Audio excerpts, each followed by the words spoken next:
Hello friends, आज के इस लेक्चर में जैसा कि आपने थंबनेल समझ ही गए होगे आप कि आज हम एक्सटर्नल सेक्टर डिस्कस करने जा रहे हैं। One of the very very important topic for prelims and mains point of view, external sector for economics.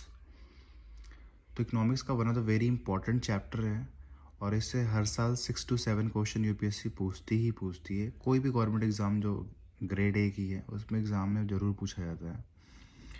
और जो इकोनॉमिक्स से टीजीटी पीजीटी कर रहे हैं उनके लिए भी एक्सटर्नल बहुत ज़रूरी है।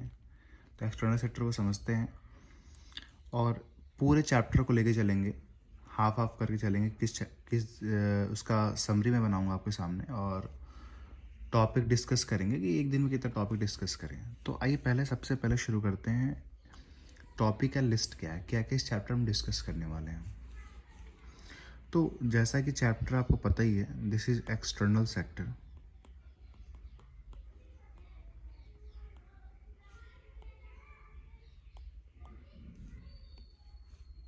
इसके नोट्स भी मैं प्रोवाइड कराऊंगा आपको फर्स्ट एक्सप्लेन करने के बाद। एक्सटर्नल सेक्टर में टॉपिक जो डिस्कस करने वाले हैं फ्रेंड्स, पहला टॉपिक होगा balance of payment. Balance of payment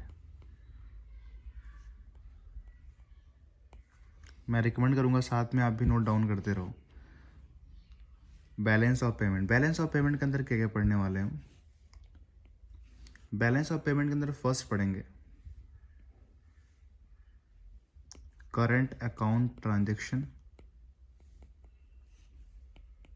capital account transaction,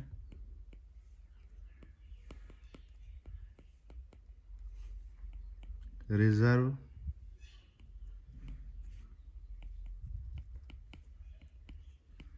FDI, FII, FPI. ये बहुत अच्छे से डिस्कस करने वाले हैं। सेकंड डिस्कस करेंगे foreign exchange, foreign exchange. Third जो डिस्कस करने वाले हैं वो one of the very important और आसान भी है, current account deficit.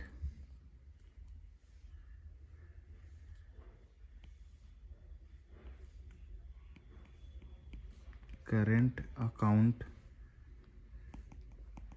Deficit, short में उसको कैट बोलते हैं। फोर्थ जो टॉपिक डिस्कस करेंगे, balance of payment, foreign exchange, current account deficit. इसके बाद टॉपिक और भी इंपॉर्टेंट आएंगे, वो हम वन बाय वन करके डिस्कस करते चले जाएंगे। तो फर्स्ट मेजर पहले इन तीन पे फोकस करेंगे और इसमें टॉपिक्स और भी इंक्लूड होंगे, वो मैं लास्ट में बताऊंगा आपको, बट फिलहाल इन तीन पे फोकस करेंगे। और आज इस लेक्चर में balance of payment, current account transaction और कैपिटल अकाउंट ट्रांजेक्शन को अच्छे से करेंगे।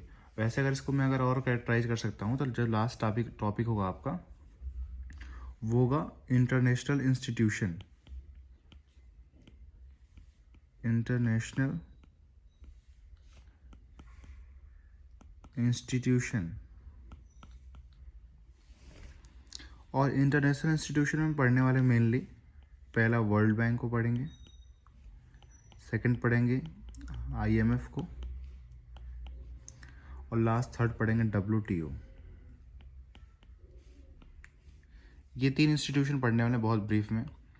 इस चैप्टर को मैं विद इन 4 days में 4 लेक्चर में कंप्लीट करने की पूरी कोशिश करूँगा और बिल्कुल कॉम्प्रिहेंसिव वे के साथ। और यूपीएससी के लास्ट ईयर पास्ट ईयर जितने क्वेश्चंस पेपर आए हैं, जितने भी क्वेश्चंस हैं उनको भी आपके सामने दिखाऊंगा और इजीली आप कैसे टैकल करते हो आप समझने के बाद इसको। तो न देर न करते हुए शुरू करते हैं बैलेंस ऑफ पेमेंट। तो फ्रेंड्स, बैलेंस ऑफ पेमेंट को शॉर्ट में बीओपी बोलते हैं।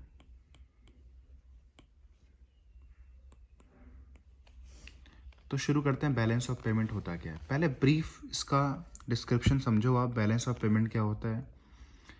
अगर आप बैलेंस ऑफ पेमेंट को समझोगे तो आगे की चीज़ें आपको और आसान लगेंगी। आखिर चैप्टर का क्रक्स क्या है, कहना क्या चाहता है, और इजीली आप सारे कुछ समझ सकते हो।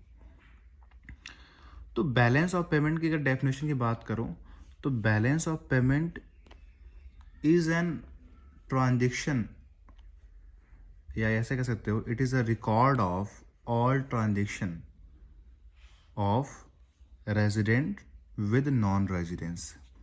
ऑल ट्रांजेक्शन, ऑल ट्रांजेक्शन, ये जो लिखा है इसको बहुत ध्यान समझना। ऑल ट्रांजेक्शन, अभी इसको बहुत क्लियर करूंगा आपके सामने। It is a record of all transaction of resident with non resident, record और ट्रांजेक्शन। अब इस पे फोकस करते थोड़ा सा। ये रेजिडेंट का मतलब सिटीजन मत समझ लेना। रेजिडेंट का मतलब सिटीजन नहीं है, ध्यान रखना। इंडियन सिटीजन अब्रॉड भी जा सकता है, अब्रॉड मतलब विद इन अपने कंट्री से बाहर भी जा सकता है, और फॉरेनर इंडिया में भी आ सकते हैं, ठीक है। तो रेजिडेंट विद नॉन रेजिडेंस के बीच में जो सारे ट्रांजेक्शन का रिकॉर्ड है वही बैलेंस ऑफ पेमेंट है। और मैं फ्रेंड एक चीज़ और क्लियर कर दूं, ऐसा कोई बुक नहीं है जिसमें रिकॉर्ड सब लिखा हुआ है कि ये इंपोर्ट है भाई साहब, ये एक्सपोर्ट है। ऐसा किसी बुक में नहीं लिखा हुआ, ऐसा कोई बुक नहीं होती। तो आखिर होती क्या है फिर वो, फिर रिकॉर्ड क्यों कहा गया उसको? रिकॉर्ड अकाउंट कहा गया ना। डेफिनेशन इस बैलेंस ऑफ पेमेंट का है कि इट इज़ अ रिकॉर्ड और account of all transaction of resident with non residence. तो क्यों कहा गया ये? तो आइए इस बात को समझने की पूरी कोशिश करते हैं कि आखिर इसको अकाउंट और रिकॉर्ड क्यों कहा गया। ठीक है जी, समझते हैं। जैसे आप एक्स पर्सन हो और आपके भाई रहते हैं, आपके ब्रदर यूएसए में, तो ऑफ कोर्स आप देख रहे हो आप इंडिया में हो और ये यूएसए में है, ठीक है जी। और आप इनको ज़रूरत पड़ी पैसे की, तो आपने यहाँ से पैसे से ट्रांसफ़र इनको करे। तो आपकी करेंसी क्या है? रुपीज़। इनकी करेंसी क्या है? डॉलर। आपकी करेंसी रुपीज़, इनकी करेंसी है डॉलर। इस बात को समझिएगा। या यूँ कह लो, अब यूएसए से मान लो आपको ट्रांसफ़र किए आपके भाई साहब पैसा आपको, तो डॉलर से रुपीज़ में एक्सचेंज हुआ। तो आप ये देख रहे हो कि यहाँ पर कहीं ना कहीं करेंसी का कन्वर्जन हो रहा है, कन्वर्जन ऑफ करेंसी।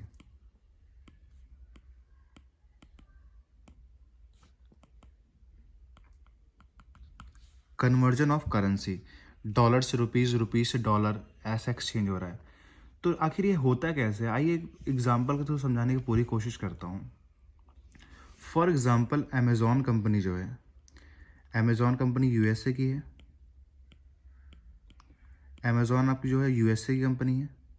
इस बात को समझने की पूरी कोशिश करिएगा। अमेज़ॉन यूएसए की कंपनी है, वो इंडिया में अपना सेटअप स्टेबलाइज करना चाहती है और इस्टेब्लिश की भी है, जिसका नाम है अमेज़ॉन प्राइवेट लिमिटेड। इंडिया में है कि आपकी कंपनी, आपको पता है अमेज़ॉन से आप सामान खरीदते होगे। तो अमेज़ॉन क्या की होगी, किसी एक रिकग्नाइज एंटिटी को पकड़ी होगी, और रिकग्नाइज एंटिटी क्या होगी? कोई बैंक होगी, फॉर एग्जांपल एसबीआई। एसबीआई को डॉलर दी होगी। डॉलर मीन्स अपने कंपनी को स्टैब्लिश करने के लिए डॉलर एसबीआई को दी होगी।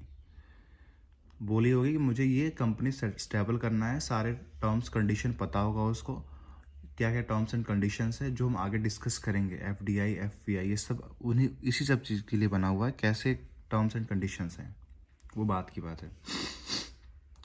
अमेज़ॉन आई, अमेज़ॉन कंपनी ने पैसा डॉलर दिया एसबीआई को। एसबीआई इस डॉलर को सीधे आरबीआई के पास ले गई गाइस। ये डॉलर ले गई और बताई कि ऐसी सी बात है कि अमेज़ॉन कंपनी आ रही है। अमेज़ॉन कंपनी यहाँ पर अपना ट्रेड जो भी है वो स्टेबल करना चाहती है और यहाँ पे अपने कंपनी को रनिंग करना चाहती है। ठीक है, तो ये जितने भी डॉलर थे एसबीआई ने आरबीआई को दे दिया। जब आरबीआई ने ये डॉलर एक्सेप्ट किया, उसके बदले में एसबीआई को रुपीज़, उतने डॉलर का रुपीज़ प्रोवाइड कर दिया। ये तो रहा एक पार्ट जब अमेज़ॉन इंडिया में गई। वैसे ही फॉर एग्जांपल आप देखोगे, जैसे आपने एप्पल का फ़ोन बाई करा, तो एप्पल का फ़ोन जैसे ही बाई करते हो आप, तो जो एप्पल की हेड ऑफिस है यूएसए में, सीधे पैसा वहाँ ट्रांसफ़र हुआ। कैसे हुआ? उसके लिए इंटरमीडियरी बैंक है आपका, एसबीआई बैंक या कोई भी रिकग्नाइज एंटिटी हो सकती है, जो आपके रुपीज़ को, जो आपने रुपीज़ दिए हैं इस एप्पल के फ़ोन के लिए, रुपीज़ को डॉलर में कन्वर्ट करके फिर उस एप्पल के स्टोर में पैसे भेजती है। मीनिंग यहाँ पे रुपीज़ का डॉलर में कन्वर्जन, यहाँ पे डॉलर का रुपीज़ में कन्वर्जन हो रहा है, आप देख सकते हो। तो ये जो डॉलर का रुपीज़ में कन्वर्जन हो रहा है गाइस, यहाँ पर भी डॉलर का रुपीज़ में कन्वर्जन हुआ है, यहाँ पर भी डॉलर का रुपीज़ में कन्वर्जन हुआ है। तो भाई इन सब कन्वर्जन का कोई रिकॉर्ड होगा ना, कोई हिसाब किताब रखता होगा। वो हिसाब किताब रखने वाली आरबीआई है। इन सब का हिसाब किताब रखने वाली आरबीआई है। कितने डॉलर एक्सचेंज हो रहे हैं, कितनी रुपीज़ एक्सचेंज हुई है, इन सब का हिसाब किताब रखने वाले आरबीआई है। और इन सब का जो ट्रांजेक्शन है, ऑल ट्रांजेक्शन, जो इन सब ट्रांजेक्शन का रिकॉर्ड आरबीआई रख रही है, उसी को हम कहते हैं balance of payment. Balance of payment. I hope clear होगा कि all transaction of resident with non residents, कितने ट्रांजेक्शन हो रहे हैं टोटल, अब्रॉड से इंडिया में, इंडिया से अब्रॉड में, कितने टोटल ट्रांजेक्शन हुए हैं। बस आपको ध्यान रखना है कि इन सब के लिए कोई एक बुक नहीं है, रिकॉर्ड नहीं है, ये आरबीआई खुद हैंडल करती है। हैंडल करने के लिए कुछ वो पार्ट्स में कन्वर्ट करती है, जो हम आगे पढ़ेंगे, इसके पार्ट्स भी हैं। बट बैलेंस ऑफ पेमेंट का सिंपल इतना ही मतलब है, आरबीआई जो इन सब ट्रांजेक्शन का लेखा जोखा रखती है अपने पास, उसी को हम कहते हैं balance of payment. I hope ये क्लियर होगा। अब आगे बढ़ते हैं। इतने ढेर सारे ट्रांजेक्शन्स हो रहे हैं, तो आरबीआई ने इन सब ट्रांजेक्शन को एक पार्ट्स में कैटेगराइज कर दिया। ये देखिए गाइस, ये बैलेंस ऑफ पेमेंट बीओपी को दो पार्ट्स में कन्वर्ट कर दिया।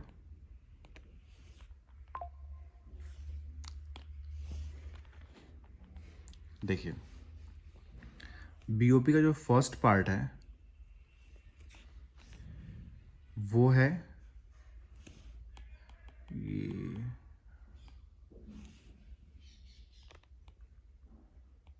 Current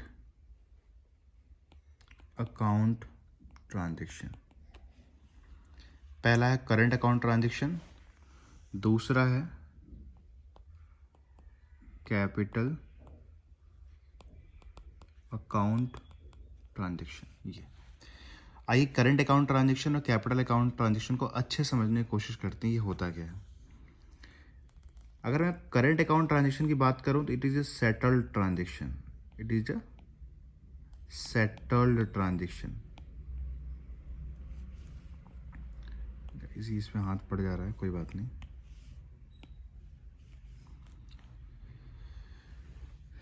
it is a settled transaction and it is a unsettled transaction, कि जो है अनसेटल्ड ट्रांजैक्शन। ये सेटल्ड अनसेटल्ड का मीनिंग क्या है, ये समझने की पूरी कोशिश करते हैं यहाँ पे। What is settled and unsettled? Suppose आप मैं एक शॉप पे गया,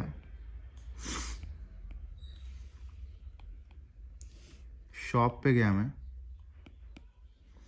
और शॉप से कोई मैंने गुड्स खरीदा, कोई सामान खरीदा, 10 रुपये का सामान था और मैंने 10 रुपये इसको दे दिया, 10 रुपीज़। अब जितने का सामान लिया उतने का पैसा दे दिया, तो आप बताओ सेटल्ड है कि नहीं सेटल्ड है? ऑब्वियस सी बात खत्म। मतलब सेटल्ड का मतलब होता है गाइस, जो फ्यूचरिस्टिक कोई भी ऑब्लिगेशन या इंटरेस्ट क्रिएट ना करे, कोई फ्यूचर में आप पे इंटरेस्ट ना लगाए। आप 10 रुपये का सामान लिए हैं इनसे और 10 रुपये तुरंत दिए, बात खत्म, आगे बढ़े आप। कोई no futuristic interest, no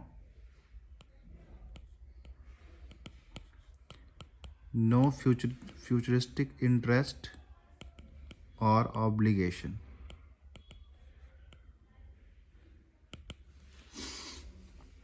no futuristic interest और ऑब्लिगेशन, कोई भी फ्यूचरिस्टिक ऑब्लिगेशन या इंटरेस्ट नहीं लगेगा आपके ऊपर। फॉर एग्जाम्पल यहाँ पर आप समझो दूसरे तरीके से, आप एक्स पर्सन हो, बैंक के पास गए हो, बैंक ने आपको लोन दिया, बैंक ने लोन दिया आपको 10 लाख रुपीज़ का, तो अब आप पर ऑब्लिगेशन या इंटरेस्ट हुआ कि नहीं हुआ? अब वो उसकी मैच्योरिटी पीरियड जो भी हो, मान लो 4 साल की है, 5 साल की है, तो आपको वो पे करना है। मतलब इसको प्रिंसिपल प्लस इंटरेस्ट के साथ पे करना है आपको। तो ये क्या हो गया? ये आप पर फ्यूचरिस्टिक जो बर्डन है, फ्यूचरिस्टिक जो इंटरेस्ट है वो क्रिएट कर रहा है। मतलब जो अनसेटल्ड में क्या कंडीशन होती है कि फ्यूचरिस्टिक इंटरेस्ट और ऑब्लिगेशन क्रिएट करता है। इसको हमेशा ध्यान रखिएगा, फ्यूचरिस्टिक इंटरेस्ट और ऑब्लिगेशन दोनों क्रिएट करता है। अब इसमें क्या है, नो फ्यूचरिस्टिक इंटरेस्ट और ऑब्लिगेशंस। तो इसको मैं अच्छे से और समझाने की कोशिश करता हूँ, आपको और अच्छे से क्लियर होगा कि आखिर करंट अकाउंट और कैपिटल अकाउंट में डिफरेंस क्या है। आइए समझते हैं एक चार्ट के थ्रू, कोशिश करता हूँ मैं। यहाँ पे आप एक्स पर्सन हो, ठीक है गाइस, एक्स पर्सन हो और एक आप कार के शोरूम में गए। कार पसंद है आपको, जरूर पसंद होगा। आप एक्स पर्सन हो, कार के शोरूम में गए और कार के शोरूम से आपने कार ली, ये अपने यहाँ से कार ली। मान लो कार की प्राइस 10 लाख रुपीज़ थी, आप ये 10 लाख रुपीज़ यहाँ दे दिए। या अब बताओ ये क्या है, करंट अकाउंट ट्रांजेक्शन है, कैपिटल अकाउंट ट्रांजेक्शन? आप देखो 10 लाख की कार थी, 10 लाख आपने दे दिया। ये साफ साफ लग रहा है कि यहाँ पे सेटल ट्रांजेक्शन हो गया, कुछ नहीं करना है। ये क्या है, करंट अकाउंट ट्रांजेक्शन है। जितने की सामान ली उतने दे दी, बात खत्म। अब ये 10 लाख रुपए आए कहाँ से होंगे? तो सपोज कर लो जो आप एक्स पर्सन हो, आप कहीं जॉब करते हो, मान मान लो तुम विजन आईएएस में जॉब करते हो। विजन आईएएस इंस्टीट्यूट है,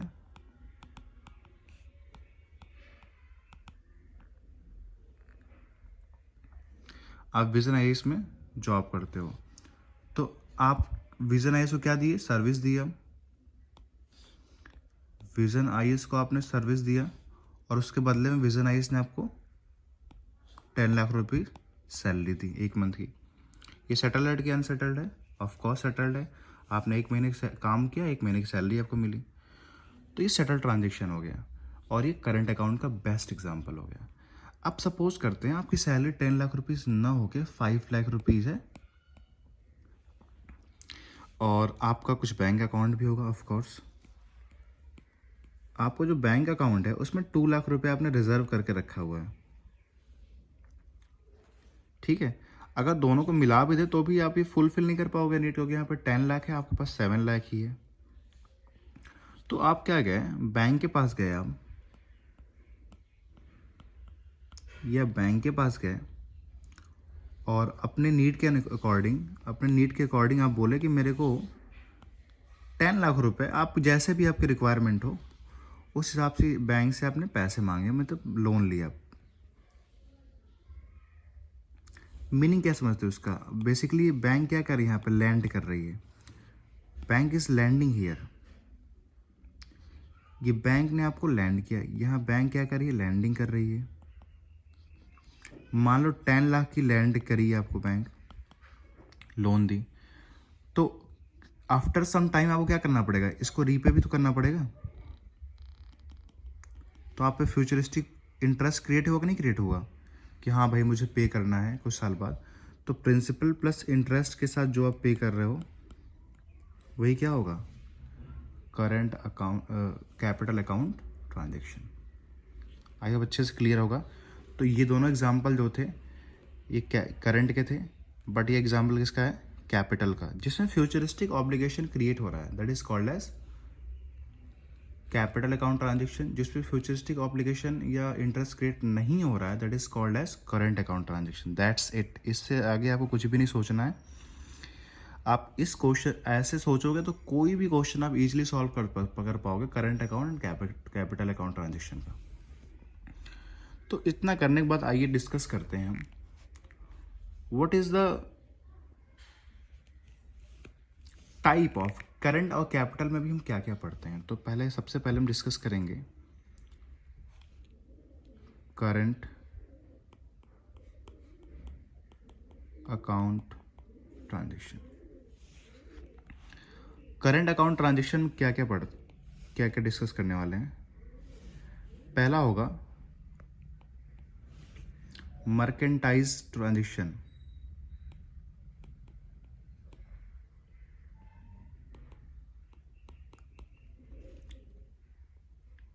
इसी को बोलते हैं visible transaction.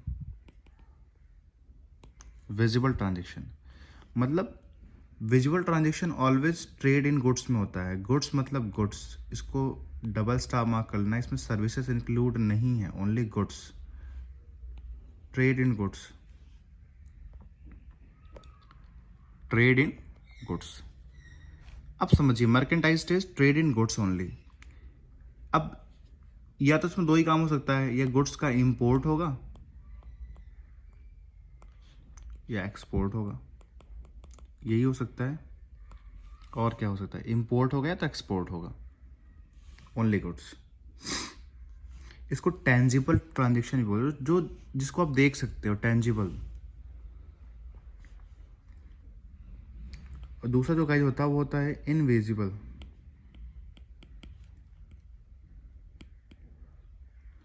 Invisible transaction, non tangible. इसके 3 कंपोनेंट्स पढ़ने वाले हैं हम। पहला है ट्रेड इन सर्विस। सर्विस किस में इंक्लूड है, 12 पूछा जाता है या बच्चे कंफ्यूज होते हैं। जो इनविजिबल है वो ट्रेड इन सर्विस है, जो विजिबल है वो ट्रेड इन गुड्स में है। आई होप ये क्लियर होगा। तो सर्विस भी क्या हो सकती है, सर्विस भी इंपोर्ट हो सकती है या तो एक्सपोर्ट हो सकती है, दैट्स इट, और कुछ तो हो नहीं सकती। दूसरा क्या है, रेमिटांसेस।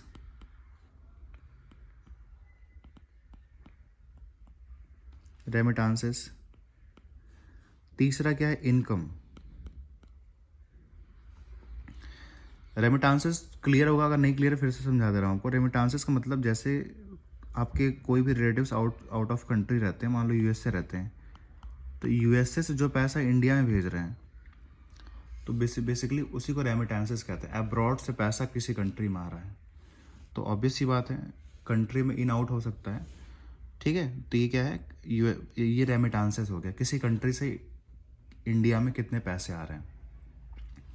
हम जितनी बातें कर रहे हैं यहाँ पे, आपको एक बात क्लियर कर दूँ, ये डोमेस्टिक टू डोमेस्टिक ट्रांजेक्शन नहीं है, ये डोमेस्टिक टू अब्रॉड ट्रांजेक्शन है। ध्यान रखना, क्रॉस बॉर्डर ट्रांजेक्शन होना चाहिए, तभी ये करंट अकाउंट जितना भी जो भी आप पढ़ रहे हैं यहाँ पे, एक्सपोर्ट इंपोर्ट, वो क्रॉस बॉर्डर ट्रांजेक्शन हो रहा है, ध्यान रखना। इनकम, अब इनकम की डेफिनेशन आपको पता ही होगा। What is the definition of income? Income is nothing but factor of production. Factor of production, FOP। Factor of production में कौन कौन इंक्लूड होता है, लैंड, लेबर, कैपिटल, एंटरप्रेन्योरशिप, ये 4 चीज़ें इंक्लूड होती हैं। फैक्टर ऑफ प्रोडक्शन, लैंड है, लैंड मिल गई आपको तो इसके लिए लेबर की रिक्वायरमेंट होगी आपको।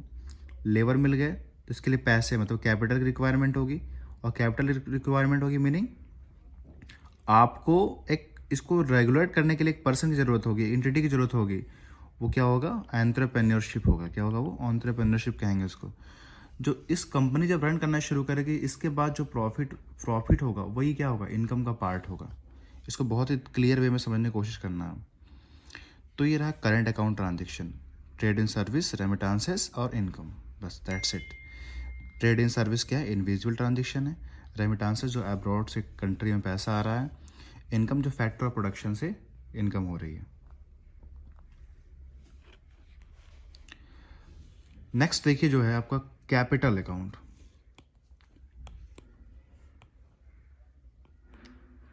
कैपिटल अकाउंट ट्रांजेक्शन, या कैपिटल अकाउंट ट्रांजेक्शन के 2 पार्ट्स पढ़ने वाले हैं बेसिकली। जो मेजर पार्ट्स हैं उसके लिए मैं इसके माइनर पार्ट्स हैं उसको स्लाइड दे दूंगा आपको, स्लाइड से भी आप पढ़ सकते हो। पहला है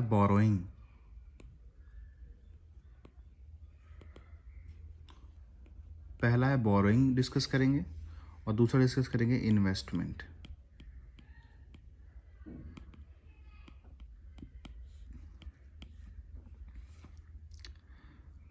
borrowing and investment is a part of capital account transaction.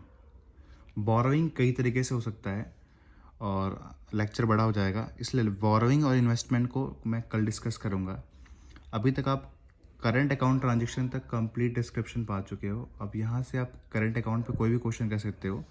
और बोरोइंग और इन्वेस्टमेंट को मैं कल अच्छे से डिस्कस करूँगा, जिससे इन्वेस्टमेंट डिस्कस करूँगा आपके साथ FII, FPI, FTI, FII, old classification, new classification, borrowing कितने टाइप्स की हो सकती हैं on the basis of rate, सारा rate of interest, currency denomination, सारी जितनी भी टॉपिक्स हो सकता है on the basis of lender, सब बात करेंगे बोरोइंग में टुमारो। तब तक के लिए थैंक यू, जय हिंद।